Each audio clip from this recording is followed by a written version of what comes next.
Broadcasting live from the Business RadioX studios in Atlanta, Georgia, it's time for Atlanta Business Radio. Brought to you by OnPay. Built in Atlanta, OnPay is the top-rated payroll and HR software anywhere. Get 1 month free at onpay.com. Now, here's your host. Lee Cantor here, another episode of Atlanta Business Radio, and this is going to be a good one. And remember, this work would not be possible without the support of our sponsor, OnPay, so please support them so we can continue to share these stories.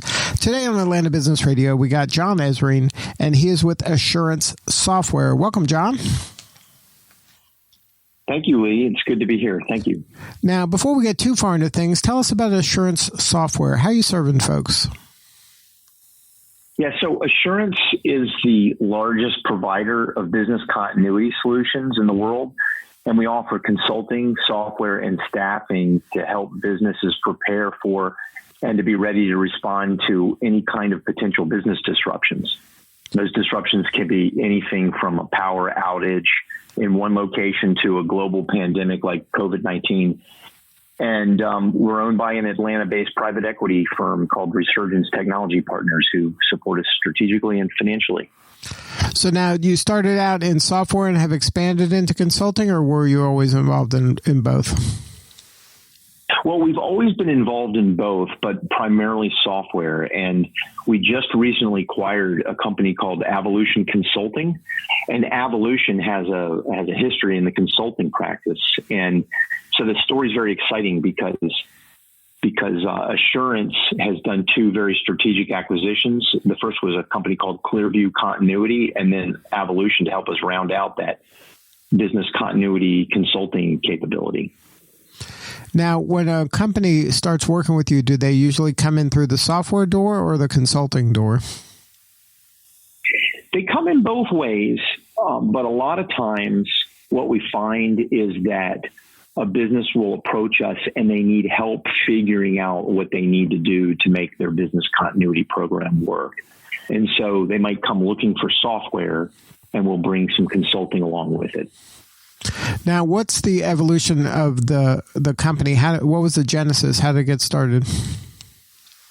Well, the company got started originally when Resurgence Technology Partners spun out Assurance Software out of SunGuard availability based up in Pennsylvania and the Philadelphia area. And that was a little over 2 years ago. Prior to that, the company had been in business for years in the business continuity space. But after Assurance spun out the business, we acquired Clearview Continuity, which was the leading software provider in Europe. And then recently, in the last few months, we added the Evolution team to our ranks in the last 2 months. Now, if you could educate us a little bit about business continuity management, why is that important for companies to kind of pay attention to and have a plan in place? Yeah, sure. Well, every year, especially in 2020, we've seen business disruptions taking place that vary from weather-related disasters like the fires in California to health-related disruptions like the COVID-19 pandemic that's happening in the world today. And these disruptions cause major impacts to our operations, our reputations, and our livelihoods. So the business continuity management role in organizations are responsible for having a plan for any kind of any of these potential unpredictable situations. Those plans are built, exercised, and reviewed on a regular basis across the various teams inside of your organization, whether they're small or large businesses, whether they're public sector organizations or even nonprofits. And it's important for the business in order to continue to function with as little disruption as possible. So the bottom line is that without a plan in place, it makes organizations think very reactively, and it's difficult to react quickly, effectively, and strategically. And so that's what business continuity programs are all about. So it's not necessarily anticipating pandemics or civil unrest. It's more of having a plan when whatever kind of disruption occurs. Exactly. So the pandemics that are happening today are a good example of those kinds of things. But traditional natural disasters, supply chain disruptions, any of the kind of things, cyber attacks would be another one that's been rampant in the last 5 or 10 years. And so any of these unpredictable events that can happen to an organization that basically cause business to happen not as usual are the things that we're looking for and helping our customers plan for and be ready to respond to. Now, are your new customers coming to you because a crisis has occurred and they weren't prepared, or is this something that they're switching from one business continuity supplier to another? Well, that happens a lot, Lee. We see that a lot of times organizations might not have any business continuity plan in place, or maybe they do have a plan, but it's largely for some type of compliance purpose. They might have a regulation that requires it or customers that require it. And sometimes customers come to us and they say that they've been just going through a box checking exercise. And then some type of event will happen that will put stress on those plans, and they realize that maybe they weren't as ready for these things as they thought they were. And that usually ends up being the kind of event that happens that causes someone to come to us, where they say that we're looking for something that's not just a compliance related need, but we want to be ready and we want to be resilient. Well, it sounds like your offering is more strategically inclined rather than just some folder that sits on a shelf that you break glass in case of emergency. Yeah, I think that's a good way of looking at it. And one thing that we're seeing as a result of the pandemic that we're going through is that organizations are beginning to have this on top of their minds, and boards of directors, CEOs are increasingly realizing that maybe they weren't as prepared as they needed to be. And we're seeing a huge amount of interest in companies that are looking at things as a more strategic thrust to make sure that they're really ready for the kinds of things that could either happen again or the next event that might be just around the corner. Can you maybe share a comparison of a company, like how they would handle a crisis, with a plan and without? Like, what are the two scenarios? Obviously don't name names, but like that in your mind that you've seen somebody like, oh, they obviously didn't have a plan. They did ABC, and these people had a plan. They were able to do, X, Y, Z. Yeah, well, there's a lot of companies that are reaching out to us today as they've had to move into, with the quarantines in effect, they've had to move into a work from home basis, and they didn't really have the plans made. And so we've seen companies that have told their employees to work from home, only to find out that people didn't have laptop computers, or they didn't have the right software on their laptops to be able to do the things they needed to do productively. They hadn't tested these things. They didn't have enough bandwidth, reaching the applications or other critical things that were needed in order to for business to continue to operate as usual.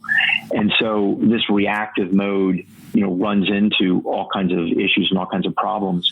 On the other hand, there are some companies that have been fortunate enough to put together plans and to exercise or test those plans.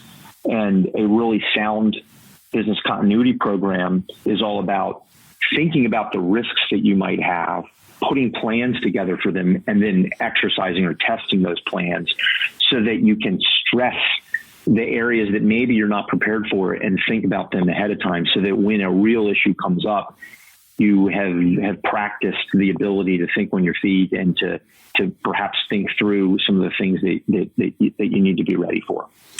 Now, is there any low-hanging fruit that a company can put in place, whether they work with you or not, or maybe some must-haves that they should if they're thinking about doing something along these lines?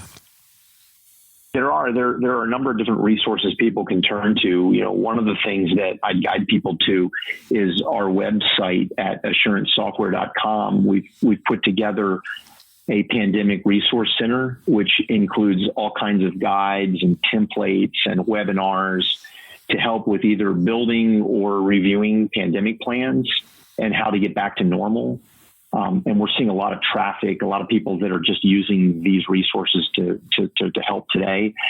It's not just pandemic planning that we're talking about. It's any kind of disruption that could come. And I think that once businesses are beginning to look at one type of disaster, then it's easy to sort of start thinking about, well, what are the other kinds of things that might happen to us or could happen to us that we need to be ready for? Now, is this kind of a service that's only for the largest companies, or like what is the size of your sweet spot for your clients? Are they only kind of mega enterprise level, or can the little guy also benefit from this kind of service?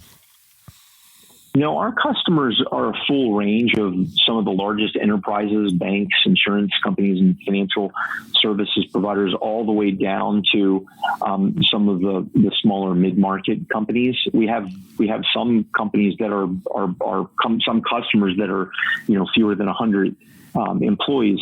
For us, our sweet spot is probably the upper mid-market or enterprise business, but the resources that we have that we make available are, I think, relevant to companies of all sizes. Now, does the buying decision from this come from the top? Is this kind of a senior leadership kind of thing, or does it come from maybe people who are more dealing with the boots on the ground that would have the need to have an action plan? Well, traditionally, the buying decisions have come from business continuity practitioners, a business continuity manager. But what we've seen this year is an increasingly large number of board members, CEOs, business line managers that have become very invested in making sure that the right programs are being put in place. And so we've been spending a lot of time helping those organizations think through, how do we make a decision? What are the requirements we should have? How should we be making decisions around what we should do first? And that's, I think, something that's born directly out of how pervasive the pandemic has been. It's not affecting just one geography or one industry or one type of business. It's affected everybody so universally. Now, can you share a story, maybe a client, you don't name names, obviously, but where they said, you know what, we really appreciate what you've done because this happened and we were ready. And I don't think that would have been the case had we not started working with you.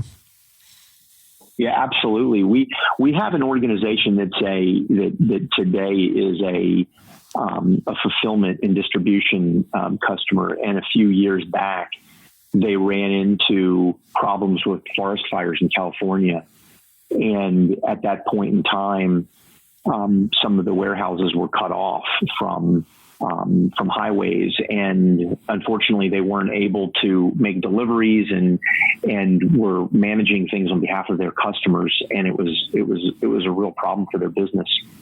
And by working with us, we were able to think about, well, what are all the different kinds of issues that could get in the way and interfere with their ability to provide the level of service that they're guaranteeing their customers.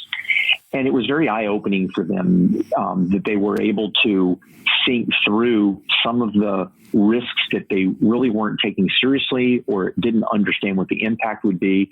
And they were able to come up with really interesting solutions to these issues so that they knew if something like this were to happen, well, what would we do? Who would we call? How would we notify people? And it was something I think that gave the management team a lot of confidence that they had already thought through and planned out these for these different types of scenarios. And what we heard when the pandemic hit was that had they not been able to think through some of those issues earlier, that they would have really been caught flat-footed. And because they had put some of these ideas in motion earlier, they were much more ready to be able to respond to the real events that ended up happening this year. So now you mentioned earlier helping your clients with the transition to work from home that a lot of companies had to make with their employees. Was that something that affected your firm during this pandemic where you had a lot of people working from, or were you ready for that? Well, we're very fortunate that working remote in our business is something that many of us had been doing in the past, and we were very rehearsed. So when the lockdowns came, we were able to move to working from home in a way that really didn't have a big impact to our business. It's been very helpful for us to be able to use video tools. We've been using video conferencing more and more in our business before this happened, and now the fact that we've gotten used to doing that, it's been really helpful. One of the other things that we realized as the pandemic got into full swing and we were working from home is that we had to communicate more. We've been holding bi-weekly town hall meetings, for example, where we've been able to have everybody on video and communicate with everyone both ways, being able to let everybody know what's going on and to be able to answer questions and respond to people. And it's been a really good thing. And it's been something that I think when all of this is over with, we think will help make us better as a company and be better at communicating with each other. Now, mentioning that specifically, but also talking about just that experience of when people are working from home, it's more chaotic. It's less kind of in a vacuum that traditionally work has been for a lot of people. Are you seeing that as something that's going to improve the culture of the company?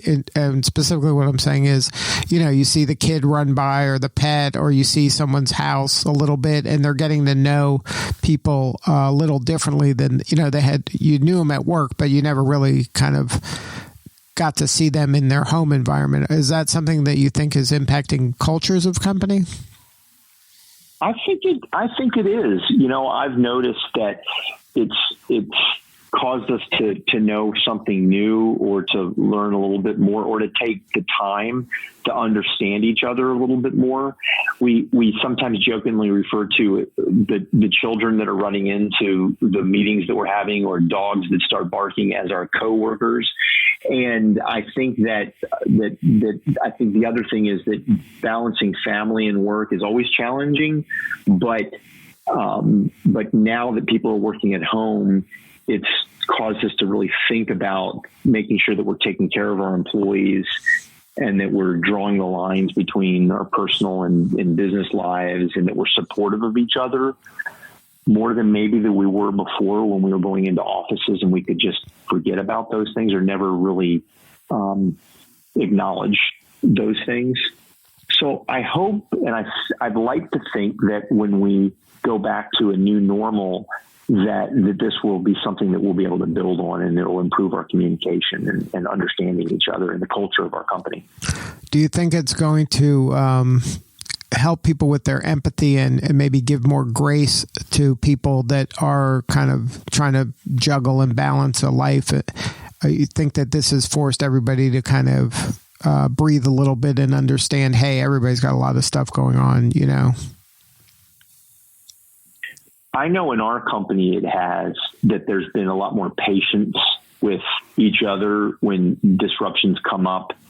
And we, I think, realize that we're all in this together and we all have the same kinds of disruptions and issues. Now, whether we forget all that real quickly or whether it takes us to a better place, I'm not really sure, but I hope that it ends up giving us some change for the better.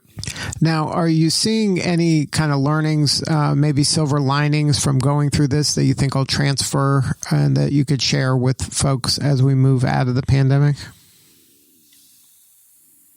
Well, I think that some of the things that I've learned and some of the members on the leadership team at our company, I think would share with me is that it's forced us to try to be more open-minded about what the future holds. Things are changing very rapidly in the world, and it's the silver lining might be that it's causing us to think about what the future will be and what the new normal will be and how we want it to be. We've done some surveys recently within our company to ask our teams about what their needs are, what their expectations are. We've been listening and getting feedback from people just to understand it. And I think that taking time to listen has been really helpful to us. And that's been a silver lining for us, is that it's caused us to be, I think, a little bit more purposeful that way. I think what we've realized is that sometimes we need to slow down in order to speed up. We need to try to not rush things and understand what our team needs and what our company needs in order to cope with what's in front of them right now. And so I'm hoping that ends up being the silver lining here, and that it's something that will make us better as we go into the new normal. Well, Jon, thank you so much for sharing your story today. If somebody wanted to learn more, have more substantive conversation with you or somebody on your team, is there a website? The website is assurancesoftware.com, ASSURANCE software.com. Good stuff. Well, Jon, thank you again for sharing your story. Thank you, Lee. Appreciate it. All right. This is Lee Cantor. We will see you all next time on Atlanta Business Radio. And remember, we could not be doing this work without the support of our sponsor, OnPay. Please support them so we can continue to share these important stories. Today's episode of Atlanta Business Radio is brought to you by OnPay. Built in Atlanta, OnPay is the top-rated payroll and HR software anywhere. Get 1 month free at onpay.com.